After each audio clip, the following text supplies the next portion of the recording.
On est en Finistère Sud, pas très loin de Lorient. Quand j'arrive ici au golf, donc au golf de l'Oder, là où je pratique ce sport, on se retrouve avec Christophe, qui est aussi un ami, avec qui on va travailler justement toute la spécificité du golf qui est très complet. Sur des séances d'entraînement d'une heure ou deux, on va travailler tous ces paramètres de jeu. Beaucoup mieux, beaucoup mieux. Super l'équilibre là. T'as vu le finish quand il se met en place tout seul. Le retour il se fait vraiment dans le plan, on peut l'exagérer le retour encore. Ton club il devrait être là.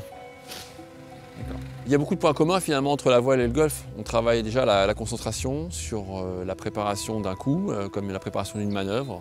C'est pas forcément toujours le bord le plus droit vers l'arrivée qui est le bord le plus rapide. En golf c'est aussi ça. Des fois il faut savoir tirer des bords un petit peu sur le parcours pour pouvoir aller jusque dans le trou. Par rapport au bateau, t'as jamais d'action oscillante à faire, mais la routine sera la même. Donc tu as quand même une préparation identique, sauf que l'action est beaucoup plus lente au golf. Mieux non?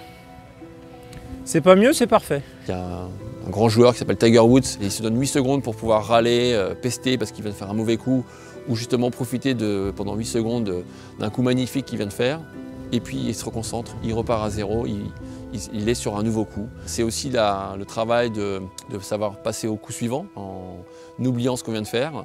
Au golf, c'est prise d'alignement, placement du corps, petits mouvements, on appelle ça des woggles, c'est des petits mouvements de relâchement, avant de déclencher le mouvement final. Et sur le bateau, en fait, sa routine, il la prépare mentalement avant de faire une manœuvre. Et donc chaque manœuvre se prépare toujours mentalement.